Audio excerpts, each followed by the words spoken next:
আসসালামু আলাইকুম ওয়া রাহমাতুল্লাহি ওয়া বারাকাতুহু। সবাই কেমন আছেন? কি অবস্থা? কোথা থেকে কি দেখছেন?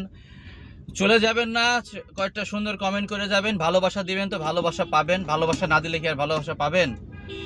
হ্যাঁ, ভালোবাসা না দিলেও ভালোবাসা পাবেন। পাবেন না কেন? অবশ্যই পাবেন। ধৈর্য ধরে সহকারে থাকলে অবশ্যই ভালোবাসা পাবেন। কিন্তু সবচেয়ে বড় কথা কি জানেন? লেগে থাকতে হবে। বড় বড় আইডি, বড় বড় পেজ যারা চালায়, বড় বড় যারা সিনিয়র ভাইরা আছে, ঠিক আছে, অনেক বড় বড় ভাইরা আছে, তাদের আইডিতে লেগে থাকবেন, অবশ্যই ভালোবাসা পাবেন। আরে যাবেন, পিন নিবেন, ভালোবাসা নিবেন, তারপরে ঠুস ঠাস করে চলে যাবেন। মানে পিন নিয়ে শেষ, আইডির থেকে চলে যান, ঠিক আছে। ভালোবাসা নিয়ে শেষ, আইডির থেকে চলে যান, ঠিক আছে। কেন রে ভাই?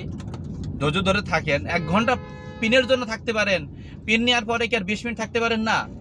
হ্যাঁ, 1 ঘন্টা ধরে থাকতে পারেন, তো পিন নেওয়ার পরেও তো 20 মিনিট থাকতে পারেন, থাকবেন। আর যারা ছোটো ছোটো ইউজার আছে, ঠিক আছে, যারা ছোটো ছোটো পেজ আইডি চালায়, তাদেরকে সাপোর্ট করে যান। আমি বড় ভাইদের উদ্দেশ্যে বলবো, বড় ভাইরা অবশ্যই ছোটো ভাইদের দিকে একটু খেয়াল রাখবেন। বড় অপরা অবশ্যই ছোটো ভাইদের ওপর খেয়াল রাখবেন। বড় ভাইরা অবশ্যই ছোটো আপুদের, ছোটো ভাইদের, মানে যেই বয়সের, তাদেরকে সেইভাবে সম্মান সহকারে ডেকে তাদেরকে ভালোবাসা দিবেন।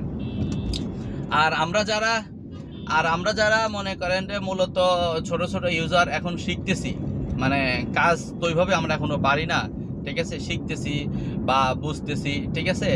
আমাদেরকে একটু ভালোবাসা দিবেন, ঠিক আছে।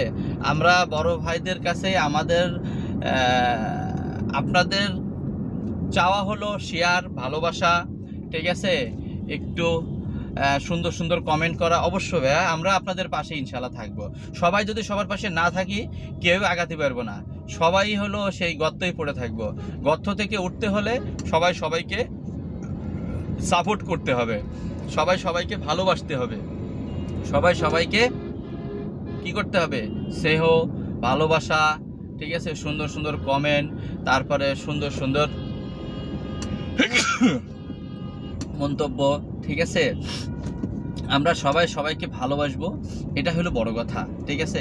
কেউ কাউকে ছোট করে না দেখে সবাই সবাইকে ভালোবাসা।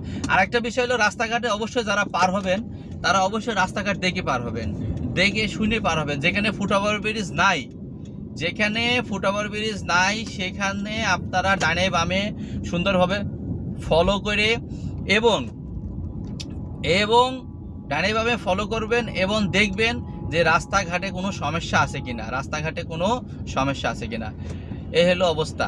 আর যেখানে ফুটওভার ব্রিজ আছে, সেখানে অবশ্যই ফুটওভার ব্রিজ পারেন। আপনারা 2 কিলো 3 কিলো হাঁটতে পারেন, 2 কিলো 3 কিলো হাঁটতে পারেন, আর সামান্য ওই 100 মিটারের ফুটওভার ব্রিজ পার হতে পারেন না। একটা দুর্ঘটনা সারা জীবনকার কান্না, একটা দুর্ঘটনা সারা জীবনকার কান্না। আচ্ছা, যারা আবদুল্লাহপুর থেকে আপনার এয়ারপোর্টের দিকে আসবেন, তারা অবশ্যই হাতে সময় নিয়ে আসবেন। তার কারণ আবদুল্লাহপুর এই সাইড থেকে এয়ারপোর্ট খিলক্ষেত এলিফ্যান্ট এক্সপ্রেস, মানে 3 নাম্বার টার্মিনাল পর্যন্ত জ্যাম আছে, ঠিক আছে, 3 নাম্বার টার্মিনাল পর্যন্ত জ্যাম আছে। এবং যারা আসলে আমি তো লাইফই নাই, আমি তো ইয়েতে আছি, অবশ্যই এই রোডটা এখন জ্যামই থাকে, ঠিক আছে, এই রোডটা জ্যামই থাকে। আপনারা একটু সময় নিয়ে আসবেন, ঠিক আছে, এই হলো বিষয়। আর সবাই ভালো থাকেন, দোয়া করি। আর সবাই সবাইকে ভালোবাসা দিবেন, তো ভালোবাসা পাবেন, ঠিক আছে।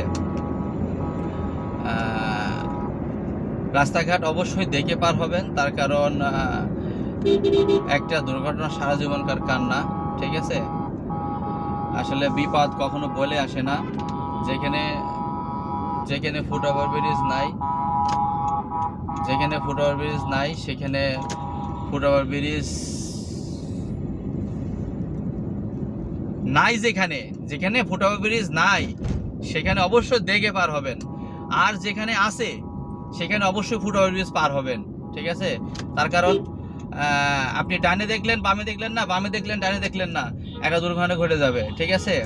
আর মোটরসাইকেলের সামনে হঠাৎ করে কখনো হাত মারবেন না, মোটরসাইকেলের সামনে কখনো হাত মারবেন না। তার কারণ মোটরসাইকেল কখনোই আপনাকে প্রাইভেটের মতো সাইড দিতে পারেন। প্রাইভেট দেখা যাচ্ছে গস করে যে ব্রেকটা মারবে মোটরসাইকেল, সেই ব্রেকটা মারলেই অ্যাক্সিডেন্ট হবেই।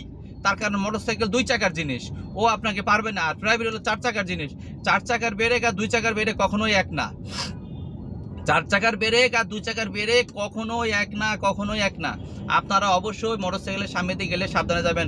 সবাই ভালো থাকেন, সবাই সবাইকে ভালোবাসা দেন। আসসালামু আলাইকুম ওয়া রাহমাতুল্লাহি ওয়া বারাকাতুহু।